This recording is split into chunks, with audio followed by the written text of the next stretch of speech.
ان القلب يحزن والعين تدمع وانا بفراقك یا ابراہیم لمحزونون، کہ دل بڑا غمگین ہے۔ اپنے بیٹے کو اٹھایا ہوا تھا، بیٹا وہ فوت ہو چکا تھا، ابراہیم کو جو ماریہ قبطیہ سے تھے ان کو اٹھایا، اور نبی علیہ الصلوۃ والسلام فرما رہے دل بڑا غمگین ہے، آنکھیں اشکبار ہے، رو رہی ہیں، ہمارا دل بڑا غمگین ہے، اے ابراہیم آپ کی جدائیگی میں ہم غم کے مارے ہلکان ہو رہے ہیں۔ نبی علیہ السلام نے اپنے غم کا اظہار کیا۔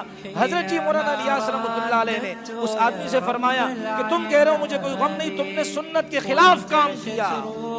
ارے ہمارے حضرات اتنی باریکی سے سوچتے ہیں، اور تم ممبروں پر کہتے ہو کہ جی یہ تبلیغی جماعت بدعت کی جماعت ہے، قبر پرست جماعت ہے، اور یہ تو قبروں سے اٹھا کر مسجدوں میں لانے والی جماعت ہے۔ بھائی کتنے لوگ تھے قبر پرست، ہمیں پتہ ہے کون شرارت کر رہا ہے۔ مدینہ یونیورسٹی میں کون سلفی ہیں جو شرارت کر رہے ہیں، ہمیں سب معلوم ہے۔ توصیف الرحمان راشدی کا بھی پتہ ہے ہمیں، کہ جس نے اپنی کتاب کے اندر لکھا کہ کیا ہے، علماء حناف اہل سنت میں سے ہیں، ملا علی قاری کو بدعتی لکھا، انہوں نے باقاعدہ کتاب میں یہ لکھا ان کی۔ اور مصیبت یہ ہے کہ ان کی مملکت کے تحت یہ سلسلہ شروع ہوا، سیڑھیاں تقسیم ہوئی ہندوستان کے اندر۔ ملا علی کہا اور انہوں نے یہ لکھا کہ جی صرف غلام احمد قادیانی ہی کافر کیوں، مطلب صرف ان کو کافر کیوں کہا جا رہا ہے، علی بن سلطان محمد ملا علی قاری رحمۃ اللہ علیہ ان کو بھی کافر کہو، رشید احمد گنگوہی کو بھی کافر کہو، یہ فضائل اعمال والے مولانا زکریا ان کو بھی کافر کہا جائے، بڑے بڑے لوگوں کو ان کو بھی کافر۔ باقاعدہ ان کی ناک کے نیچے یہ ہو رہا ہے، اس کا مطلب ہے جانے یا انجانے میں سعودیہ عربیہ کے اندر ایک لوگ ہیں جو یورپ اور امریکہ کے اشارے پر اس مقدس جماعت کو بدنام کر رہے ہیں۔ چھوٹی موٹی غلطیاں دیکھیں، اس آسمان کے نیچے انبیاء کی جماعت کے علاوہ کوئی معصوم نہیں۔ آپ یہ دعویٰ کر سکتے ہیں کہ آپ معصوم ہیں، میں یہ دعویٰ کر سکتا ہوں نہیں کر سکتا ہوں، چھوٹی موٹی غلطیاں ہوتی ہیں، ہمارے اکابر اصلاح کرتے رہیں گے، وہ کریں گے انشاءاللہ تعالی۔ لیکن ایک بات یہ کہ اگر ہمارے اکابر اصلاح کرے تو اپنی اصلاح تسلیم بھی کیا کرے بھائی، ان کو اپنا دشمن نہ سمجھا کرے، یہ اللہ کے واسطے اس پر بھی ذرا غور کیا کرے۔ تو اتنی مبارک جماعت ہے جس نے زانیوں سے توبے کروائے، جس نے شرابیوں سے توبے کروائے، جنہوں نے اہل بدعت سے توبے کروائے، اور جنہوں نے مجاوروں سے توبے کروا کر مسجد والا بنا دیا۔ الیاس رحمۃ اللہ علیہ میوات کے اندر تصور نہیں تھا، میوات کے اندر تصور نہیں تھا۔ میواتی حضرات جو شروع میں تھے وہ ان کا رہن سہن باقاعدہ ہندوانہ کلچر کی طرح تھا، وہاں بھی ہولی دیوالی منائی جاتی تھی، کوئی مسجد نام کی نہیں تھی، ان کی مسجدوں میں تالے لگے ہوئے تھے۔ حضرت جی مولانا الیاس رحمۃ اللہ علیہ انہوں نے اس میوات کے علاقے کو اپنی نظروں میں رکھا اور اس پر محنت کی۔ اللہ تبارک و تعالیٰ نے محنت کی وقت نہیں ہے، 10 سال کے بعد اللہ تبارک و تعالیٰ نے وہاں سے ایک جماعت کھلوائی، اور پھر وہ دلی وغیرہ کی طرف کیا ہے جانے لگے۔ ہمارے اکابر کی سرپرستی کے اندر یہ کام ہوتا رہا۔ اتنی مبارک جماعت بھائی، تم انہیں کہہ رہے ہو، اور تمہارے ہاں کیا ہو رہا ہے؟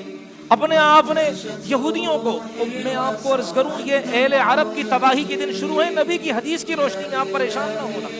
میرے نبی علیہ الصلوۃ والسلام نے فرمایا ویل للعرب من شر قد اقترب، ابو داؤد کی روایت موجود ہے، آپ علیہ السلام نے فرمایا عربوں کی تباہی قریب کو آ چکی ہے، عربوں میں دم ختم ہو جائے گا، دم خم نہیں رہے گا، عرب فحاشی میں لگے ہوں گے، عرب زنا میں مبتلا ہوں گے، عرب سود میں مبتلا ہوں گے، عرب شراب نوشی میں مبتلا ہوں گے، ختم ہوں گے، کھوکھلے ہوں گے۔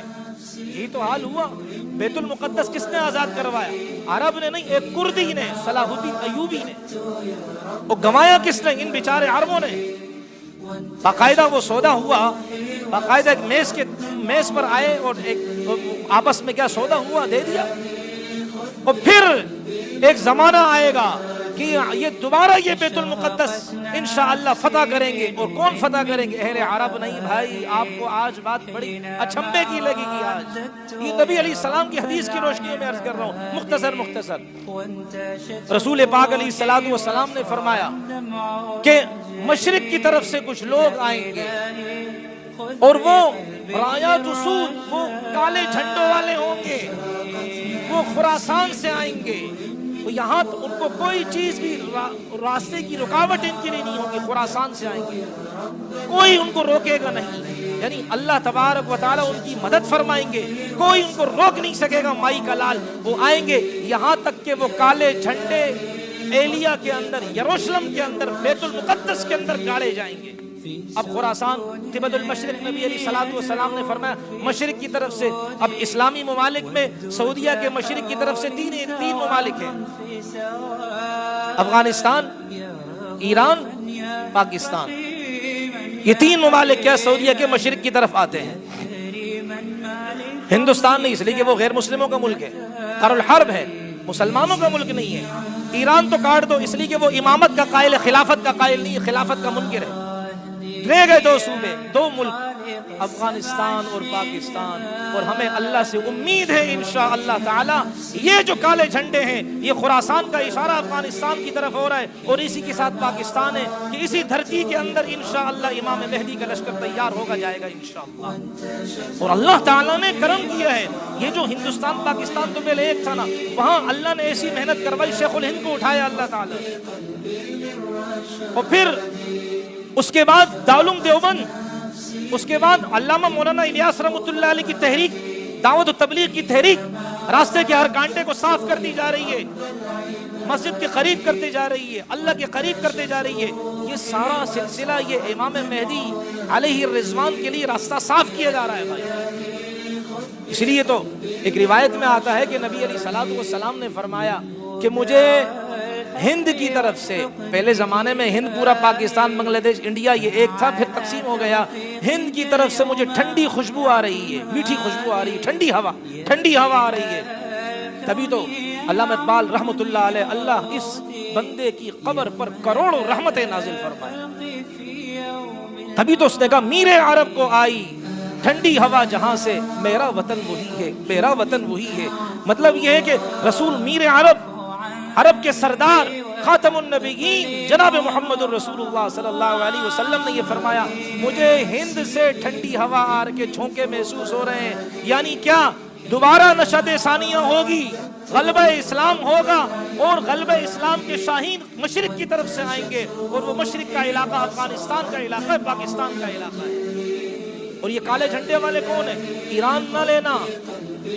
یہاں تو اصفہان کے بارے میں آتا ہے کہ دجال کے 70,000 معاونین, 70,000 ان کے اوپر چادریں ہوں گی. وہ بعضوں میں آتا ہے کہ ہرے رنگ کی چادریں, بعضوں میں آتا ہے دوسرے کسی رنگ کی چادر کا کہا ہے. وہ چادروں والے ہوں گے, وہ دجال کے معاونین ہوں گے. اور اس سے مراد آج کل کے ایران کا جو یونیفارم ہے وہ بھی لے سکتے ہیں مراد سے. وہ نہیں, اصفہان نہیں, یہ افغانستان. دیکھو نہ کسی کے ذہن میں تھا یہ کابل پہلے کیسے تھا. آپ آج سے 30-40 سال پہلے دیکھیں, کابل دوسرا یورپ تھا. سکرٹس پہنا کرتی تھی لڑکیاں.